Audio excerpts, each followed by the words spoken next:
Hi there, this is Hannah. In this video, I'll be showing you how to secure your stitches so all your hard work doesn't come undone. Like we mentioned in our tying knots video, you can choose whether or not you'd like your knots to show on the back. So today I'll be showing you two different methods of tying off your work on the back. One where the knots show, you can see that here, and one where we weave the ends in.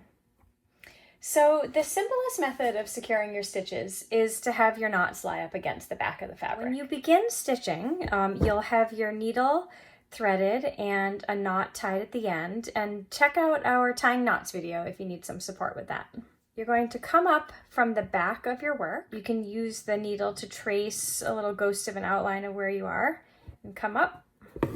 And then you'll want to make sure you pull so that your knot lies flat up against the back of the fabric. And then you'll work your stitches. Today I'm just going to do a little running stitch here.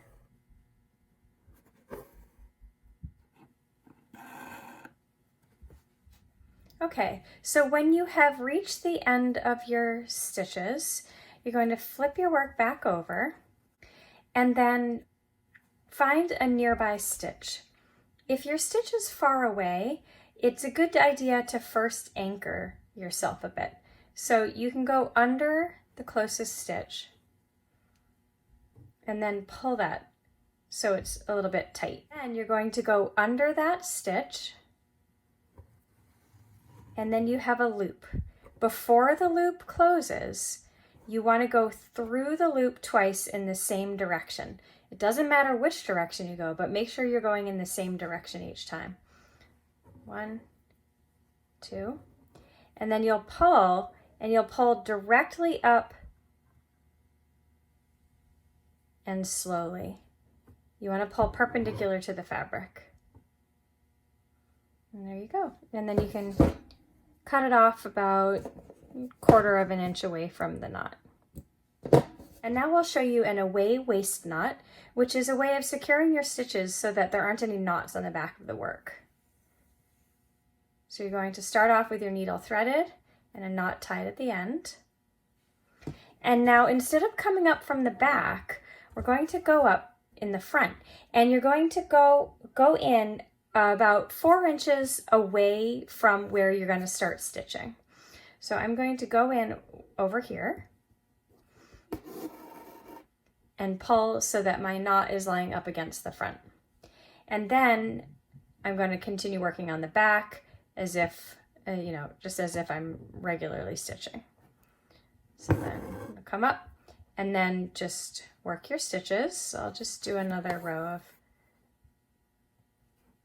running stitch.